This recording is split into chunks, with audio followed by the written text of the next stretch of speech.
Hello friend, তোমরা সবাই কেমন আছো? আশা করি সবাই খুব ভালো আছে। তো এটা আমার ফার্স্ট ব্লগ, ভাবলাম তোমাদের সঙ্গে একটু ভিডিওটা শেয়ার করি।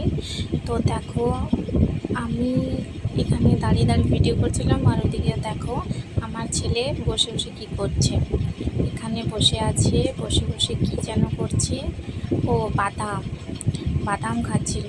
আর বলছিল মা একটা বাদাম আমাকে দাও, কাঁচা বাদামগুলো। তো ওগুলো ভাজতে হবে। দেখো একদম কাঁচা, এগুলো এমনিতে খাওয়া যাবে না, শরীর খারাপ হবে। তো ওগুলো ভেজে দেবো। তাও বললো মা আমাকে একটা দাও, আমি খাবো। তো দেখো তার সঙ্গে সঙ্গে আমিও মুখে কটা নিয়ে নিলাম। খুব ভালো লাগছে, কিন্তু ওটা কাঁচা খাওয়া যাবে না, শরীর খারাপ করবে। তো আমার ছেলে দেখা ওখানে দাঁড়িয়ে আছে, ওর ঠাম্মিও ওখান থেকে ডাকছিল, তো ওখান থেকে দাঁড়িয়ে দাঁড়িয়ে দেখছে। তো দেখো আমার ঘরের পুরো একদম কী করে দিয়েছে, অগোছালো অবস্থা। ইস বাবা, কী করে দিয়েছে! আমি জাস্ট 5 মিনিট থাকিনি, তাই আমার ঘরের অবস্থাটা জাস্ট একবার দেখো। তো আমার মাথাটা খুব গরম হয়ে গিয়েছিলো।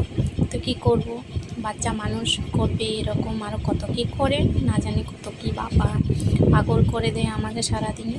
আর বকা দিলে এসে আমার কাছে এভাবে আদর করবে, কত কী যে বলবে, আমাকে ইমপ্রেস করার চেষ্টা করে। তো চলে এসেছি। তো এইভাবেই ওকে আমি আদর করি, বকা দেওয়ার সঙ্গে সঙ্গে এভাবে আদর করে দিই, তাহলে একদম সব ঠিক হয়ে যায়।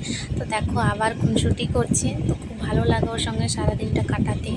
তো ভাবলাম একটু শেয়ার করি তোমাদের সঙ্গে। তো আবার এরকম ডেলি ব্লগ আমি দেব। তোমরা যদি দেখতে চাও তো অবশ্যই কমেন্টে জানিও। আমার ভিডিও যদি তোমাদের ভালো লাগে তো অবশ্যই বন্ধুরা একটু সাপোর্ট করো এই বোনটাকে। তো ভিডিওটা এখানেই শেষ করব। দেখছো না আমার ছেলে খুব কান্না করছে, বলছে মা আমার খিদে পেয়েছে, আমার খেতে দাও। তো বললাম হ্যাঁ খেতে দেবো, চল। তো আমরা এখন দুপুরে খাবার খাবো। তোমরা কে কে খেয়েছো কমেন্টে জানিও। তো বাই বাই, ভিডিওটা এখানেই শেষ করলাম। দেখছো না কত বায়না করছে, আর পাচ্ছি না, দেখি কান্না করে দেবে এখনই, এমন কান্না করবে গোটা গ্রাম শুদ্ধ লোক জানতে পারবে।